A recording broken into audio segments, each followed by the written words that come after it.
Hello, everybody, and welcome to the first official episode of Steelers Spotlight. I'm Aaron Becker, and I'm excited to introduce our first guest of the show, former Steeler and two-time Super Bowl champion, Trai Essex. Thanks for joining us. How's it going? Doing great. Thanks for having me.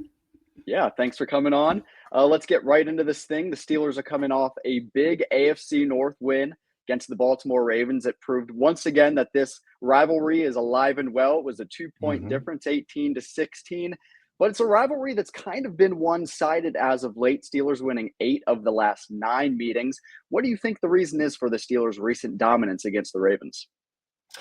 Uh, Coach Tomlin. I mean, he's been the only thing consistent these last 9 games. I mean, obviously we got TJ, who tends to play. TJ and Cam tend to play their best ball, but we've been offensively challenged these last few years that we played against them, and somehow we found a way to pull out the wins, and that's in large part due to Coach Tomlin and his familiarity with Harbaugh ran Ravens, and also just TJ and Cam and their consistency throughout the years have been dominant. We've been a defensive team for as long as I remember. And obviously, those two pieces right there, along with Minka Fitzpatrick, is a big reason why we've had success against Baltimore and slowing down that offense that seems to give everybody else in the rest of the NFL issues week in and week out. I think it's kind of crazy that head coach Mike Tomlin has never won a Coach of the Year award yet, but he seems It's to be nuts. up there with the favorites right now. Do you think he is the favorite to win that award by the end of this year? Yeah. I think Coach T is definitely in the running. There's a lot of good candidates out there. We got Jim Harbaugh and with the Chargers, who seems to win everywhere he goes. We got Coach Quinn, who's doing really good up there in Washington. But everybody wanted Coach Tomlin's neck coming into the year with the way our offense has played, and especially with the type of change he made at the quarterback position, which I like. People have their Heisman moments in college. I think that's his Coach of the Year moment because that's not a move a lot of coaches would be bold enough to make, switching from Russ to Justin Fields after starting out 4-2, and Justin seemingly getting better and more familiar with the offense each week. And so I think he's had a moment, so to speak, where other coaches might not have had that one shining coaching moment. And I think that if we keep on winning like I think we're capable of doing and keep on having success, I think that puts him over the edge as far as getting the Coach of the Year award this year. Well, the Steelers now have a quick turnaround as they're set to play the Cleveland Browns here tonight on Thursday Night Football. What's the difficulty of playing on a short week, not only physically, but mentally, and of course, coming right after the Baltimore Ravens? Like you mentioned, it's tough regardless. It's the Thursday game. Uh, just from a time perspective, you don't have the extra 3 days to get that body right. But even more so than the physical, it's the mental aspect. You don't get the same amount of reps to go over a team in practice as you would during a normal game week. It does help that it's an opponent that we're somewhat familiar with, a division opponent that we play twice a week, but it also works to our detriment because we know how these battles tend to be. We know what they're doing, but they know what we're doing too. And it's just as physical, if not even more so, playing a team like Cleveland, who doesn't have a lot to play for this year with as much stuff as going up there. They would love nothing more than to ruin our season or aid in getting us off the tracks of this train that we're riding right now. And so it's tough in general, Thursday night games, but playing after any kind of rivalry like the Baltimore-Pittsburgh, but especially the Baltimore-Pittsburgh rivalry, which we know is always a knockout, drag-out fest. It's going to make it that much more tougher to go to Cleveland. And I think everybody's getting a little bit of this winter effect that's come in. That place is cold, especially on Thursday nights. And so it's going to be tough. They're definitely going to be feeling it. And thankfully, the only positive after this is that they get a little bit more time to rest on the back end. For sure, for sure. So, you said, AFC North, weather conditions coming here into Cleveland tonight. Who do you think has the advantage in this Steelers-Brown matchup with those conditions? Is it the Steelers offense, Steelers defense, or Browns offense defense? I think, like most matches this year, our defense is our winning edge right now because we stop the ball and make teams depend on big plays in the passing game. And our secondary, Minka has put a cap on top of those big plays, and our corners have done a great job of matching up with the team's best wide receivers. And so, if any one unit has the advantage, it's our defensive side of the ball. But the way we've been running the ball is going to also help our defense as well. We get out Najee and Jalen to a fast start this week. Give Cordell a few carries in there. I think it bodes well for our offense, keeping Jameis, and that it's a roller coaster of a ride offense the Cleveland Browns have. You see them have a lot of explosive plays. Jameis throwing for 300, 400 yards a game, a couple of games, but also they've had some struggles. And Nick Chubb obviously isn't the same Nick Chubb since his injury. And I know he's probably going to be, he says it's not a big of a concern, but he got hurt versus us last year at the beginning of the year. And I know it's going to be in the back of his head. So he'll play with a little bit more so to speak. And so we have our work cut out for us, but I think our defense ultimately gives us the edge in this matchup. Like you said, Steelers don't have time on their side this week. We spoke to head coach Mike Tomlin this week, and he said after the Ravens game, he didn't even look at that tape. He had to go right to the Browns tape. Mm-hmm. How do the players kind of handle a short week? Taking from your experience, what does each day look like to make sure not only your body, but mentally you're ready for playing on Thursday night? So a whole lot of recuperation being done. A lot of guys in a cold and hot tubs this week. Whole lot of stretching. Not a whole lot of weightlifting this week. You do want to lift for recovery, but you don't want to lift for bulk or for strength. You just want to get the blood flow going to the necessary muscles. You want rest as much as possible, but you got to get in the playbook. I mean, this offense is still ever evolving under Arthur Smith, and we want to be able to add to our repertoire and not be bland going into this week, despite the fact that it's only 4 games. And so there's still going to be some mental strain this week. And as far as getting in the playbook, learning the plays, learning what new adjustments we have. We got Myles Garrett to go against, got Denzel Ward to go against, got JOK to go against, and they have some players on that defensive side of the ball that you got to prepare for. I think defensively, you can pretty much do what you've been doing all year with a few tweaks, but offensively, because you want to keep on being an ever-evolving, crescendoing type of offense as we head into the November, December, January portions of the season. You don't want to take any time off, and just because of the short week, it doesn't give you an excuse to do that. Talking about adding to the repertoire, we saw a little bit of the Justin Fields offensive packages last week. The Steelers have had some recent red zone struggles. Do you think we see a little bit more of Justin Fields tonight, or is it the short week? Is it too short of a time to kind of add some more stuff in there for him to see him more tonight?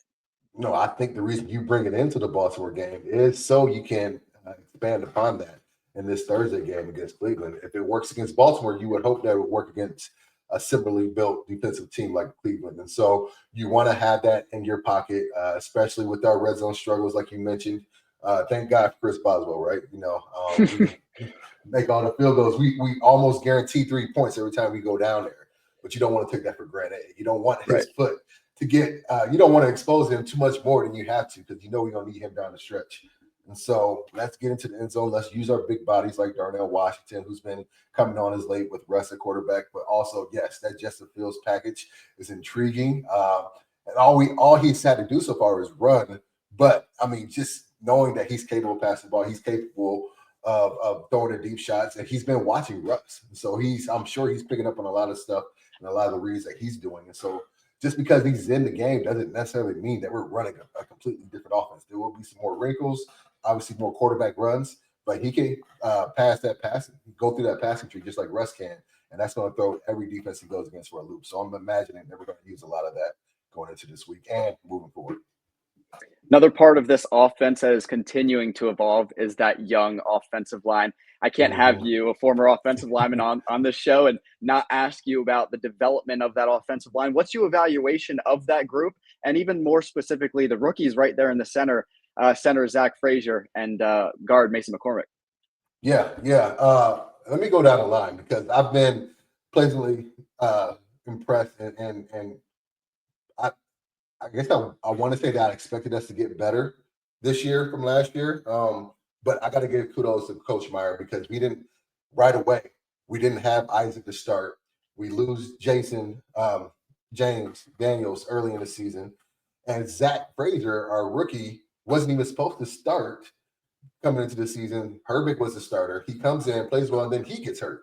And then we have McCollum step in. And It's well documented the struggles that Broderick Jones has had on the right side. And the one guy that's been steadying the ship this entire time, not missing any snaps, is Mr. Dan Moore Jr. And or is he the fourth or a junior? I think he's a junior. But he's been steadying the ship. You haven't heard his name mentioned a lot, and that's a good thing for offensive lineman, especially a left tackle who's going against the premier pass rushers week in and week out.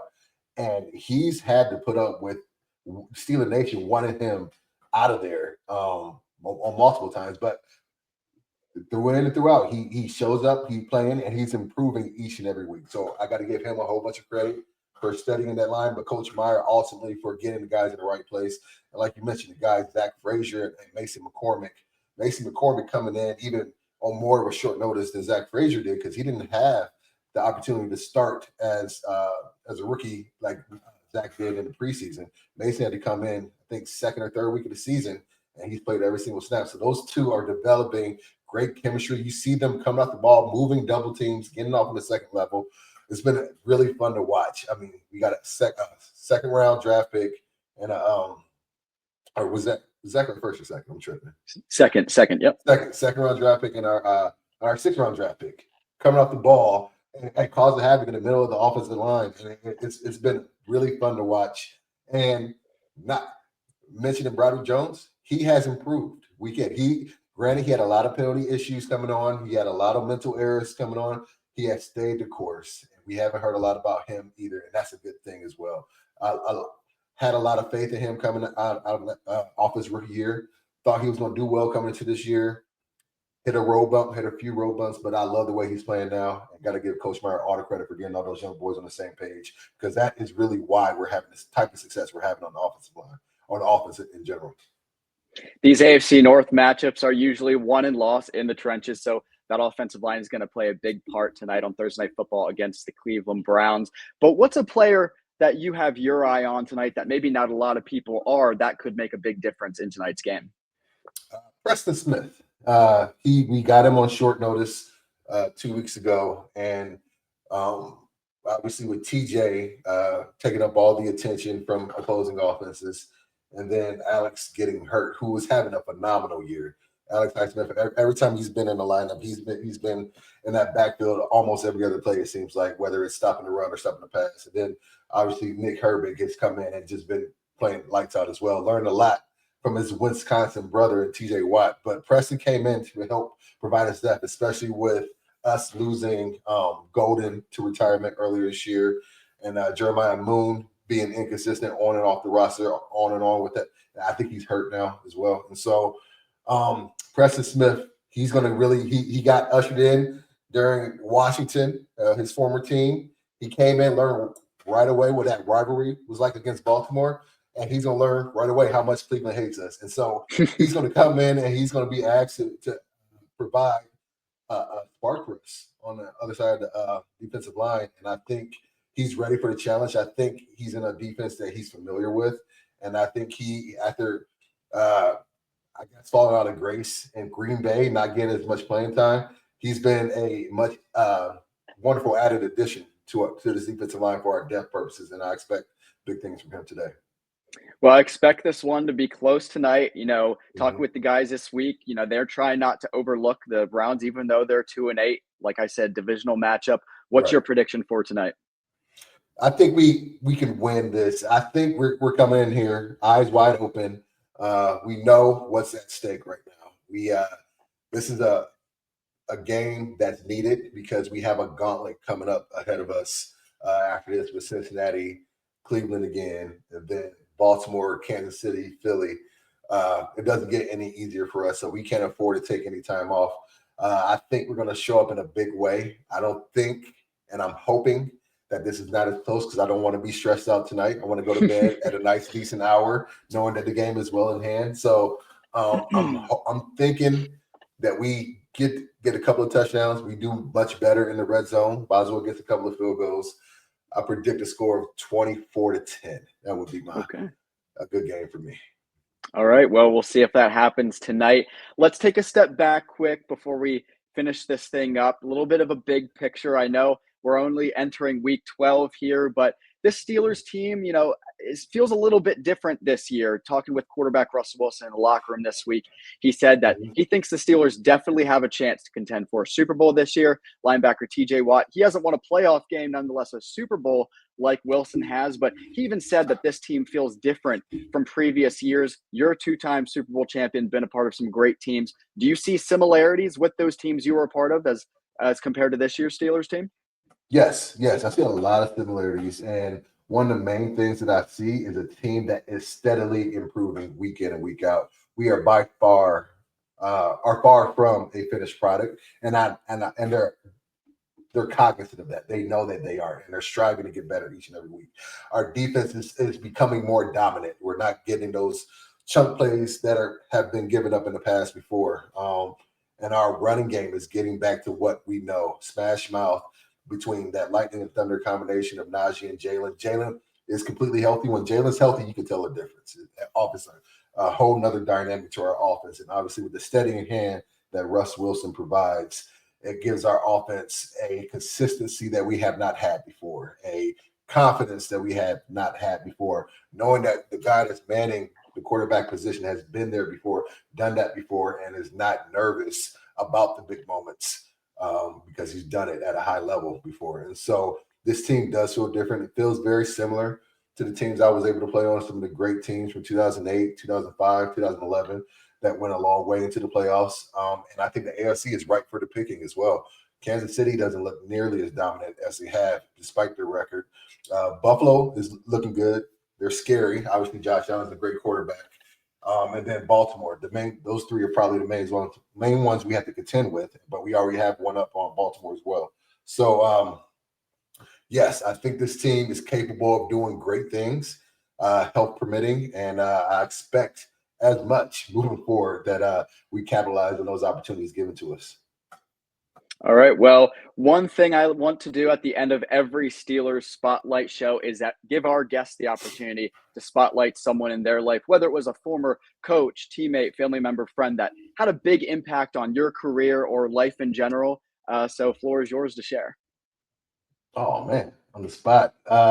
Whenever I get a chance to sing the praises of my fellow brethren, my offensive line, we still keep in contact with. I like to do so. So Max Starks, who is doing the sideline reporting for the Steelers now, Willie Colon, who's doing some big things up in New York in the media as well, Darnell Stapleton, who's the assistant O-line coach in Washington, Chris Kimwatu, who's probably chilling in Hawaii right now.